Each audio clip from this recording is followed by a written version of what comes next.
الحمد لله رب العالمين والصلاة والسلام على رسوله الكريم وعلى آله وصحبه أجمعين أما بعد ذوالحج کا مہینہ ہمارے مبارک مہینوں میں سے ایک مہینہ ہے جس میں اللہ تعالیٰ نے حج اور قربانی یہ دو بڑے عمل اس میں جمع فرمائے ہیں۔ پوری دنیا سے حجاج کرام اس مہینے میں حج بھی کرتے ہیں اور پھر مینا میں آ کر قربانی کرتے ہیں، اور اللہ تبارک و تعالیٰ نے ان ایام کی قسم اٹھائی ہے، والفجر ولیال عشر والشفع والوتر واللیل اذا یسر هل فی ذلک قسم لذی حجر۔ اور کسی دن کی قسم اللہ نے ایسے نہیں اٹھائی، خاص کر اللہ کو عید کے دن کی قسم اٹھائے یا جمعہ کی قسم اٹھائے یا لیلۃ القدر کی قسم اٹھائے، انا انزلناہ فی لیلۃ القدر وما ادراک ما لیلۃ القدر، یہ گفتگو فرمائی، خبر دی۔ لیکن والفجر، مجھے قسم ہے فجر کی، اس سے مراد 10 تاریخ کی صبح جو 9 کا دن گزار کے حج کا دن ہوتا ہے، اور وہ گزار کے جب 10 کی صبح یعنی قربانی کی جو صبح ہے، اللہ نے والفجر اس کی قسم اٹھائی۔ پھر ولیال عشر، یکم سے 10 ذوالحج کی جو راتیں ہیں ان کی قسم اٹھائی۔ والشفع، یہ 10 کے دن کی قسم اٹھائی۔ والوتر، اور یہ اللہ تعالیٰ نے 9 تاریخ کی قسم اٹھائی۔ واللیل اذا یسر، اور یہ 9 اور 10 کی درمیانی رات کی اللہ تعالیٰ نے قسم اٹھائی۔ یہ کسی بھی ٹائم کی، دن کی، مہینے کی، سال کی، اس طرح اللہ تعالیٰ نے خوبصورت انداز میں قسم نہیں اٹھائی جیسی اللہ تبارک و تعالیٰ نے یہ ان 10 دن راتیں، 9 کا دن، 10 کا دن، 10 کی رات، 10 کی صبح ہو۔ اور اللہ کے نبی کا فرمان ہے کہ ان 10 دنوں میں اللہ تعالیٰ کو جتنی عبادت پسند ہے وہ اور کسی دن میں بھی پسند نہیں، اور اس میں کوئی شک نہیں، ان 10 دنوں میں سب سے بڑی عبادت وہ حج ہے، جس کو اللہ تعالیٰ نصیب فرمائے اور جس کے مقدر میں فرمائے۔ حج ان 10 دنوں کی سب سے بڑی عبادت ہے۔ عرفات کی 1 دن کی حاضری وہ 10 لاکھ دن کی حاضری یا 1 لاکھ دن کی عبادت کے برابر ہوتی ہے، اور عرفات کے دن کی حاضری میں اللہ تعالیٰ کا ارشاد ہوتا ہے، میرے بندو آج اتنے گناہ لے کر آؤ، جتنے بارش کے قطرے، جتنے درختوں کے پتے، جتنے ریت کے ذرے، جتنے گردش ایام میں جب سے ٹائم شروع ہوا ہے اس میں بننے والے دن اور رات، اور یہاں کے توبہ کرو میں سب معاف کروں گا۔ اور عرفات کے دن جتنا شیطان ذلیل ہوتا ہے اتنا کسی دن بھی ذلیل نہیں ہوتا، اور میرے محبوب صلی اللہ علیہ وسلم نے یہ دن حج کا، عرفہ کا زور اثر کٹھی پڑھ کے پھر سارا دن شام تک کوئی 5-6 گھنٹے مسلسل دعا مانگی، اور آپ نے فرمایا کہ اس وقت میرا اللہ میرے صحابہ پہ فخر فرما رہا ہے، اور قربان جاؤں خطاب کے بیٹے پر، فرمایا، اور عمر بن خطاب پہ اس وقت میرا اللہ خاص طور پہ خوش ہو رہا ہے، اور خاص طور پہ عمر بن خطاب پہ اللہ تعالیٰ فخر فرما رہا ہے۔ تو ان 10 دنوں میں جسے اللہ حج میسر فرما دے تو اس سے بڑی عبادت کوئی نہیں۔ حج میسر نہیں ہے تو پھر ان 10 دنوں میں نومی کا روزہ رکھنا، ان 10 دنوں میں روزے رکھنا، اس میں نوافل کی کثرت، صدقے کی کثرت، پھر قربانی، یہ سارے اعمال ان 10 دنوں میں انتہائی محبوب ہیں، جنہیں اللہ سعادت دے دے حج کی، بار بار جائیں۔ تابعوا بین الحج والعمرہ، حج عمرہ آگے پیچھے کرو، آگے پیچھے کرو۔ ایک بہت بڑا طبقہ ہے جو یہ کہتا ہے کہ ایک دفعہ فرض ہے اس کے بعد کوئی ضروری نہیں۔ میں کب کہتا ہوں کہ ضروری ہے؟ ضروری نہیں ہے، لیکن ضروری کا مطلب فرض نہیں ہے، لیکن اللہ اس کے رسول کو پسند ہے کہ اس کے گھر بار بار آیا جائے، بار بار حاضری دی جائے۔ اللہ کے نبی کو تو آخر عمر میں جا کے موقع ملا، اس کے بعد آپ دنیا سے تشریف لے گئے۔ اگر آپ اس کے بعد زندہ رہتے تو یقیناً آپ ضرور حج کرتے، چونکہ آپ نے جتنے سال مکہ میں گزارے آپ نے ہر سال حج کی، نبوت کے اعلان سے پہلے بھی اور نبوت کے اعلان کے بعد بھی آپ نے مسلسل حج کی، اور 4 عمرے آپ نے فرمائے زندگی میں، 4 عمر، ایک عمرہ مدینہ سے خاص طور پر تشریف لائے جس کو ہم صلح حدیبیہ کہتے ہیں، وہ ہو نہیں سکا لیکن آپ نے وہیں عمرے کا کام پورا کیا، سر مڑائے، احرام کھولے، پھر اگلے سال آپ اس کی قضاء کے لیے تشریف لائے، پھر ایک عمرہ آپ نے فتح مکہ کے بعد جارانہ سے احرام باندھ کے تشریف لائے اور عمرہ کیا، اور ایک عمرہ آپ نے اپنے حج کے ساتھ کیا۔ صدیقی دور میں پہلا سال جنگوں میں گزر گیا، دوسرے سال صدیق اکبر اپنے پورے ساتھیوں کے ساتھ حج پہ تشریف لائے۔ فاروقی دور میں عمر بن خطاب رضی اللہ تعالیٰ عنہ 10 سال حکومت کی، 10 سال حج کیا، ہر سال حج پہ تشریف لائے۔ عثمان رضی اللہ تعالیٰ عنہ نے اپنی خلافت کے دور میں جب تک امن رہا ہر سال حج کرتے رہے، جب فساد شروع ہوا تو آپ رکے، اس میں شہید ہو گئے۔ علی رضی اللہ تعالیٰ عنہ کو موقع نہیں ملا، جنگوں میں زندگی گزر گئی، اور اسی میں آپ اللہ پاک کی بارگاہ میں پہنچ گئے۔ تو لیکن باقی 3 ساتھیوں کی خلافت کے دور میں آپ نے بکثرت حج اور عمرے کیے۔ تو دین کے کسی عمل کو یوں کہہ کر ہلکا نہیں بنانا چاہیے کہ اس کی کیا ضرورت ہے، اتنا پیسہ خرچ کرتے ہیں، اس کی کیا ضرورت ہے، کسی غریب کو دے دیا جائے۔ یہ اس طرح تخول نہیں کرنا چاہیے کہ اللہ کے گھر کی حاضری کو اتنا ہلکا نہیں سمجھنا چاہیے۔ میرا اللہ بلائے تو بار بار جانا چاہیے، اور جس کو اللہ توفیق دے عمرے پہ جائے، حج پہ جائے۔ ہاں، غریبوں پر بھی خرچ کرے، اپنے رشتہ داروں پر خرچ کرے، ضرورت مندوں پر خرچ کرے، لیکن اللہ کے فضل سے امید ہے جو اس طرح اللہ کے گھر جانے پر خرچ کرتے ہیں تو اپنے اللہ کے فضل سے غریبوں پر بھی خرچ کرتے ہیں۔ اس کو آپس میں یوں اس کا مقابلہ نہیں کرنا چاہیے، یہ چیز اللہ کو پسند نہیں ہے۔ شہنشاہ کے، دنیا کے سب سے بڑے بادشاہ کے دربار میں حاضری کو ہم اتنا ہلکا نہ سمجھیں، بہت بڑی سعادت ہے۔ حضرت امام حسن کی سنا دیتا ہوں۔ امام حسن رضی اللہ تعالی عنہ نے 20 حج پیدل کیے، مدینہ سے پیدل تشریف لاتے تھے اور حج فرماتے تھے۔ 20 حج، یہ تو اہل بیت کے جگر گوشہ رسول ہیں اور جگر اہل بیت ہیں، تو 20 حج فرمائے آپ نے، پیدل فرمائے، مدینہ سے تشریف لائے مکہ پیدل۔ ایسے ہی امام حسین رضی اللہ عنہ نے کئی حج پیدل مجھے ان کا عدد یاد نہیں، امام حسن کا مجھے یاد ہے 20 حج پیدل کے۔ اور اللہ کے نیک بندوں نے برس ہا برس اللہ کی بارگاہ میں پیدل حاضریاں دی ہیں۔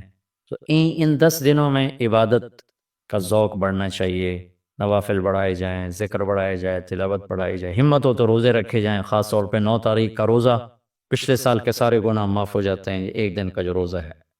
پھر اس کا دوسرا جو بڑا عمل ہے وہ قربانی ہے، اور یہ قربانی آدم علیہ السلام سے چلی آ رہی۔ وَاتْلُ عَلَيْهِمْ نَبَأَ ابْنَيْ آدَمَ بِالْحَقِّ إِذْ قَرَّبَا قُرْبَانًا فَتُقُبِّلَ مِنْ أَحَدِهِمَا وَلَمْ يُتَقَبَّلْ مِنَ الْآخَرِ۔ اس قربانی کی بنیاد تو آدم علیہ السلام سے پڑی ہے، لیکن ہمیں جو حکم ملا وہ سنت ابیکم ابراہیم، وہ ابراہیم علیہ السلام کی سنت ہے قربانی۔ یہ بہت خوبصورت قصہ ہے اور بہت عجیب و غریب قصہ ہے کہ اللہ پر سب کچھ لگا دینا۔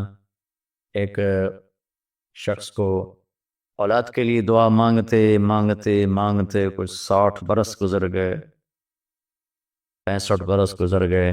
رب ہب لی من الصالحین، یا اللہ مجھے نیک اولاد دے دے، نیک اولاد دے دے۔ نیک اولاد میں 84 سال کی عمر میں اللہ نے 84 سال کی عمر میں بیٹا دیا۔ بڑھاپے کی اولاد تو دل پکڑ لیتے، اور ابھی چند دن نہیں گزرے تھے کہ اللہ نے کہا جاؤ اسے چھوڑ کے آؤ۔ یہ کہاں چھوڑ کے آؤں؟ جبریل آئے گا تمہیں راستہ بتائے گا۔ تو جبریل انسانی شکل میں آئے، تو براق کی طرح نہیں یہ سفر ہوا کہ ایک دم میں پہنچا دیا، بلکہ جبریل انسانی شکل میں آئے، اونٹنی پر سوار ہو کر، ابراہیم علیہ السلام دوسری اونٹنی پر، بچہ اور بیگم، اور ان کو فلسطین سے چلایا، اور چلاتے چلاتے چلاتے چلاتے جب مکے کے کالے پہاڑ آ گئے جہاں کچھ بھی نہیں ہے، نہ پانی نہ سایہ، کہیں چھوڑ دو۔ بیت اللہ ٹیلا تھا اس وقت، یہاں چھوڑ دو۔ تو ابراہیم علیہ السلام جو آگ میں ڈلتے ہوئے نہیں گھبرائے، یہ بات سنی تو گھبرا کر کہنے لگے یہاں کیسے چھوڑ دوں، یہاں تو کچھ بھی نہیں ہے۔ تو جبریل نے کہا جی آپ کے اللہ کی منشا ہے کہ اس بچے کو یہیں چھوڑ دیا جائے۔ تو انہیں وہیں چھوڑا اور واپس چل دیا۔ حضرت حاجرہ حیران پریشان ہو گئی، کہاں چھوڑ کے جا رہے ہو، کیوں چھوڑ کے جا رہے ہو؟ جواب نہیں دے رہے، 3 میل ان کے ساتھ چلتے نہیں، وہ جواب ہی نہیں دے رہے۔ 3 میل کے بعد ان کو یاد آئی ہے تو اللہ کے نبی ہیں۔ اللہ امرک، ابراہیم کا یہ اللہ کا حکم ہے، کہاں اللہ کا حکم، اذن لن یضیعن اللہ، جاؤ پھر اللہ مجھے ضائع نہیں کرے گا۔ اس طرح بنیاد رکھی، بچے کو ایسے جنگل میں چھوڑا، جب وہ بڑے ہو گئے تب حکم آیا جاؤ ذبح کرو۔ تو اب آپ کی عمر ہو چکی ہے کوئی 92 سال یا 94 سال، 90 پلس ہے، 100%۔ فلسطین سے چلے مکہ جا رہے ہیں، کیا کرنے جا رہے ہیں؟ بچہ ذبح کرنے جا رہے ہیں، کوئی مرغی اور بکرا ذبح کرنے نہیں جا رہے۔ پھر ان کو تیار کرا کے مینا کی وادی میں لا کر کہنے لگے بیٹا اللہ کا حکم ہے تمہیں ذبح کر دو۔ تو بیٹے نے کہا یا ابت افعل، تو آپ کر دیں جو کرنا ہے۔ ابراہیم علیہ السلام کہنے لگے تو یہ خبر ابھی ہے میں کیا کہہ رہا ہوں؟ کہا جی مجھے پتہ ہے، آپ کہہ رہے ہیں مجھے ذبح ہونا ہے تو آپ کے بدلے میں مجھے اللہ ملے گا، وہ آپ سے بہتر ہے، اور دنیا کے بدلے میں جنت ملے گی، وہ دنیا سے بہتر ہے۔ پھر معصوم بچے نے کہا ابا میرے ہاتھ باندھنا، تو مجھے الٹا لٹانا، اور پھر فرمایا کہ مجھے اپنا کرتا اتارا اور کہا کہ یہ میری اماں کو دے دینا، میری نشانی رہے گا، اور آپ اپنے کرتے میں مجھے کفن دے کے ادھر دفن کر دینا۔ تو ان کے ہاتھ باندھے، پاؤں باندھے، الٹا لٹایا، اپنا گھٹنا رکھا ان کی کمر پر، ان کے سر کے بال اٹھائے اور تھوڑا سا اوپر کر کے نیچے چھری چلانے کے لیے، ایک ہاتھ میں بال تھے ایک ہاتھ میں چھری تھی، اور یوں آسمان کو دیکھا کہ اللہ تو مجھ سے ناراض ہو گیا ہے کہ اسماعیل کی محبت نے میرے دل میں جگہ پکڑ لی ہے۔ نہیں میرے مالک، میرے دل میں تیرے سوا کچھ نہیں ہے، اگر میرا کوئی امتحان ہے تو پاس کر دے، میرے دل میں تیرے سوا کچھ نہیں ہے، اور اگر تم مجھ سے ناراض ہے تو اپنی ناراضگی دور کر دو، چھری چلا دو۔ تو میرے مالک نے اسماعیل کو نکال کر چھترے کو ڈال دیا، چھترا، اور آنکھ کھلی تو آنکھوں پر پٹی تھی، کھولی تو آگے چھترا ذبح تھا۔ نبی پاک صلی اللہ تعالی علیہ وسلم قربانی کے موقع پر 2 چھترے، بکرا نہیں، بھیڑ نہیں، گائے نہیں، بھینس نہیں، 2 چھترے ذبح فرماتے تھے قربانی کے، ایک اپنی طرف سے ایک امت کی طرف سے۔ حج کے موقع پر آپ نے 63 اونٹ ذبح کی، 63 اونٹ، جو ایک اونٹ میں 7 آدمی ہوتے ہیں، ایک اونٹ میں 7 آدمی ہوتے ہیں، تو کچھ 441 42 441 قربانیاں آپ نے کی اپنی طرف سے، اور مالداروں کو پیغام دیا کہ قربانی خوب کرو۔ لیکن ہمارے ملک میں ایک عجب چیچل بیل لے لیا، 20 لاکھ کا بیل لے لیا، یہ صرف فخر ہے، ریا ہے، اور بناوٹ ہے، دکھاوا ہے۔ آپ 20 لاکھ کے بکرے خریدیں تاکہ غریبوں کو گوشت پہنچے، 20 لاکھ کا ایک بیل لے کے آپ نے کون سا سمجھداری کا، عقل مندی کا کام کیا؟ وہ کراچی مجھے لے گئے منڈی میں، تو وہ 5-5 لاکھ کے بکرے کھڑے ہوئے تھے، میں تو حیران پریشان ہو گئے، بکرے کی قیمت 5 لاکھ۔ تو وہ جو مالدار لوگ ہیں ان میں ایک مقابلہ بن گیا ہے اور ایک فخر بن گیا، جی میں 20 لاکھ دا ذبح کیتا، میں 10 لاکھ دا ذبح کیتا، ہم نے تو بھائی 50 لاکھ کا ذبح کر دیا۔ میں آپ سب بھائیوں کی محنت کرتا ہوں، اللہ نے آپ کو رزق دیا ہے تو آپ بیوقوف نہ بنیں، آپ اس کو صحیح خرچ کریں۔ آپ 20 لاکھ کے جانور خریدیں، 20 لاکھ کے آپ بکرے لے لیں، 20 لاکھ کے آپ عام درجے کی گائے لے لیں، آپ بھیڑے لے لیں، آپ اونٹ لے لیں، بیل لے لیں، 20 لاکھ کے بیل لے لیں، تو کتنی بڑی قربانی ہوگی، اور کتنے غریبوں تک وہ کھانا جائے گا۔ 20 لاکھ کا ایک بیل لے کر آپ نے کیا کمایا؟ کون سی نیکی کمائی آپ؟ تو میں اگر کوئی میری بات پہنچ جاتی ہے کسی ایسے میرے بھائی تک جو ایسا شوقین ہے، یقیناً اس نے اللہ کے لیے بہت بڑا قدم اٹھایا کہ 20 لاکھ خرچ کر دیے، لیکن تھوڑی سی نادانی سے کام لیا ہے، بلکہ بہت بڑی نادانی سے کام لیا ہے کہ 20 لاکھ ضرب 4-5 من 10 من گوشت پہ لگا دیے، جبکہ اس میں سے 1000 من گوشت نکل سکتا تھا اگر وہ 20 لاکھ کے بکرے لے لیتے، 20 لاکھ کی بھیڑیں لے لیتے، چھترے لے لیتے، دمبے لے لیتے، 20 لاکھ کے گائے عام خرید لیتے اور بچڑے لے لیتے، تو کتنے غریبوں تک یہ گوشت چلا جاتا۔ تو یہ میرے ملک میں یا خاص طور پر شہروں میں، کراچی میں تو پاگل ہوئے پڑے ہیں لوگ، جو کراچی منڈی انہوں نے دکھائی تو میں حیران پریشان ہو گیا کہ یہ کیا حماقت ہے، نادانی ہے۔ اور پھر ان بیلوں کو وہ پستے کھلا رہا ہے، بادام کھلا رہا ہے، مکھن کھلا رہا ہے، دودھ پلا رہا ہے۔ وہ بیچارہ بیل بھی تھک تھک موٹا ہو، بیچارہ تھک کے کھڑا ہوتا ہے، میں نے جلدی فارغ کرو، ذبح کرو، اس کی جان پزی ہوتی ہے۔ تو میں مالدار بھائیوں سے عرض کرتا ہوں کہ ایسی نادانی کے کام نہ کریں، اس قربانی کو اس طرح کریں کہ غریبوں کے لیے یہ ایک دن اللہ نے رکھا ہے، تو اس طرح کریں کہ غریبوں کو نفع پہنچے۔ یہ اس نادانی سے توبہ کریں کہ ایک بیل 10 لاکھ کا لے لیا، ایک بکرا 5 لاکھ کا لے لیا، اس میں کتنا پیسہ آپ نے ایک تھوڑے سے بہت تھوڑا نفع کمایا، بہت زیادہ خرچ کیا۔ اس کے ساتھ اب بہت بڑا نفع، چونکہ قربانی کے جانور جب ذبح ہوتے ہیں تو جتنے اس کے جانور کے جسم پہ بال ہوتے ہیں اتنی نیکیاں لکھی جاتی۔ 20,000 کا بکرا اچھا مل جاتا ہے تو 1 لاکھ میں 5 بکرے آ جاتے ہیں، اور 5 لاکھ میں 25 بکرے آ جاتے ہیں۔ ایک بکرا 5 لاکھ کا لیا، اس کے جسم پہ فرض کرو 1 لاکھ بال ہیں، اور آپ نے 25 لیے تو 25 لاکھ آپ کی نیکیاں بڑھ گئیں۔ تو یہ بہت نادان نادان نادان طرز چل رہا ہے۔ میں آپ سب کی منت کرتا ہوں کہ اس طرح پیسہ ضائع نہ فرمائے، اللہ کی دی ہوئی امانت ہے۔ ایک بیل آپ نے 20 لاکھ کے لے لیا، 20 لاکھ میں تو 100 بکرے آ سکتے، 100 بکروں کے ذریعے سے کتنے لوگوں کی خدمت کی جا سکتی ہے۔ تو اس قربانی کو شوق سے بھی کریں، اور مستحب یہ ہے کہ جس کے جو قربانی کر رہا خود ذبح کرے، یا اس کی جگہ کھڑا، وہ اس جگہ ذبح کرنے والے کے پاس کھڑا ہو۔ قربانی کے گوشت میں سے قربانی کی قیمت نہ دی جائے، قربانی کی اجرت نہ دی جائے، اجرت اس کے علاوہ دی جائے، ایمان کر چلیں۔ اس امت میں پھر اللہ تعالیٰ نے ہمیں دکھایا کہ میرے نبی کے صحابہ نے کیسے قربانیاں دی۔ حضرت حبیب بن زید رضی اللہ عنہ کو آپ نے مسلمہ کذاب، مسلمہ جھوٹا نبی تھا، اس کے پاس بھیجا کہ توبہ کرو اور میرے اوپر ایمان لاؤ۔ تو انہوں نے حبیب بن زید کو پکڑ لیا، کہنے لگا تم گواہی دیتے ہو محمد اللہ کے رسول ہیں؟ کہنے لگا ہاں میں گواہی دیتا ہوں۔ کہنے لگے تم گواہی دیتے ہو میں اللہ کا رسول ہوں؟ کہنے لگے مجھے سنائی نہیں دیتا۔ تو اس نے ایک ہاتھ کاٹ دیا۔ پھر کہنے لگا تم گواہی دیتے ہو محمد اللہ کے رسول ہیں؟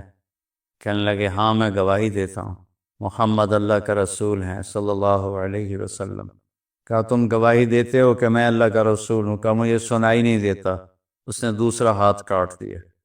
پھر کہنے لگا تم گواہی دیتے ہو محمد اللہ کا رسول ہے؟ کہا ہاں۔ کہ تم گواہی دیتے ہو میں اللہ کا رسول ہوں؟ کہ مجھے سنتا نہیں۔ انہوں نے ایک پاؤں کاٹ دیا۔ پھر اس نے کہا تم گواہی دیتے ہو محمد اللہ کا رسول ہے؟ کہنے لگے ہاں۔ تم گواہی دیتے ہو میں اللہ کا رسول ہوں؟ کہنے لگے سنائی نہیں دیتا۔ تو اس نے دوسرا پاؤں بھی، دونوں ہاتھ کاٹ دیے، دونوں پاؤں کاٹ دیے۔ پھر کہنے لگا بتاؤ تم میری رسالت کی گواہی دو۔ کہا میں سنتا نہیں۔ تو گوشت کی بوٹی اتار دی۔ پھر کہا تم کہو میں اللہ کا رسول ہوں؟ کہا مجھے سنتا نہیں۔ تو گوشت کی بوٹی اتار دی۔ کرتے کرتے کرتے پورا گوشت زندہ کی بوٹیاں کاٹ کاٹ کے تڑپا کے ان کو شہید کیا۔ کس قدر دردناک موت ہے۔ لیکن جب یہ خبر ان کی والدہ حضرت ام عمارہ کے پاس پہنچی، وہ کہنے لگی لہذا اليوم اربعتہ وعند اللہ احتسبتہ، یہی دن دیکھنے کے لیے میں نے اسے دودھ پلایا تھا، اور میں اللہ کی بارگاہ میں اجر کی امید رکھتی ہوں۔ حضرت عبداللہ بن حذیفہ رضی اللہ عنہ رومیوں کی قید میں آ گئے، تو رومیوں کو پتہ چلا کہ یہ صحابی ہے، تو وہ جو وہاں سردار تھا رومی، اس نے کہا تم عیسائی ہو جاؤ، میں تمہیں اپنی بیٹی بھی دوں گا اور آدھی سلطنت بھی دوں گا۔ تو وہ فرمانے لگے اگر تم مجھے پوری دنیا بھی دے دے اور صرف اتنا کہے کہ 1 سیکنڈ کے لیے تم عیسائی ہو جاؤ تو مجھے قبول نہیں۔ تو اس نے کہا اس کو سولی پہ لٹکا کرنا، اس کو دائیں بائیں تیر مارو، اس کو سیدھا نہ مارو تاکہ یہ ڈر جائے۔ تو انہوں نے ان کو لٹکایا لکڑی پر، اور تیر چلا رہے ہیں ادھر ادھر، اور سائیں تیر گزر رہے ہیں۔ پھر ان کو اتارا، کہنے لگے کیا خیال ہے؟ کہ وہی خیال ہے، میں اللہ اس کے رسول پر ایمان لایا ہوں، میں کبھی نہیں ہٹوں گا۔ تو اس نے کہا بس ایسا کرو، کڑا میں تیل ڈالو اور اسے ابالو، ابل جائے تو اس کے 2 ساتھیوں کو ڈالو، اور اس کے بعد اگر یہ ڈر جائے اور مان جائے ہماری بات تو ٹھیک ہے، ورنہ اسے بھی ڈال۔ تو سارے لوگ جمع تھے، کڑاہ میں تیل ڈالا گیا، نیچے آگ ویسے کھولنے لگا، تو انہوں نے 2 مسلمان سپاہیوں کو اس میں ڈالا، تو وہ جل کے اسی وقت کوئلہ بن گئے۔ جب ان کو کھینچ کے لے جانے لگے تو یہ رو پڑے، تو انہوں نے رومی سردار سے کہا کہ وہ رو رہا ہے، کب بلاؤ، شاید ڈر گیا ہو۔ جب وہ آئے تو کہنے لگا کیا خیال ہے؟ کہا وہی خیال ہے جو پہلے تھا۔ کہا پھر تم روئے کیوں ہو؟ کہا رویا اپنی بے بسی پر ہوں، میری ایک جان ہے جو اللہ پہ ایک پل میں قربان ہو جائے گی، کاش میرے جسم پر جتنے بال ہیں اتنی میری جانیں ہوتی، اور میں ایک ایک جان کو تیل میں ڈال کے اللہ پہ قربان کرتا۔ تو رومی کا چہرہ ایک دم بدل گیا، اس نے سر جھکا لیا، کہنے لگا میرے ماتھے پہ بوسہ دے دے، میں تمہیں چھوڑ دوں گا۔ کہنے لگے نہیں، میرے سارے ساتھیوں کو چھوڑ۔ تو اس نے کہا سب کو چھوڑ دوں گا۔ تو حضرت عبداللہ بن حذیفہ نے اس کے ماتھے پہ بوسہ دیا، انہیں 200 کے 200 آدمی سوائے 2 جو شہید ہو گئے سارے چھوڑ دیے۔ جب یہ مدینہ پہنچے تو حضرت عمر رضی اللہ تعالیٰ عنہ کو واقعہ سنایا، تو آپ نے سارے مدینے والوں کو جمع کیا، عبداللہ بن حذیفہ کو ممبر پہ بٹھایا اور کہا کہ میں اس کا بوسہ لے رہا ہوں سب سے پہلے، پھر تم سارے اس کے ماتھے کا بوسہ لو۔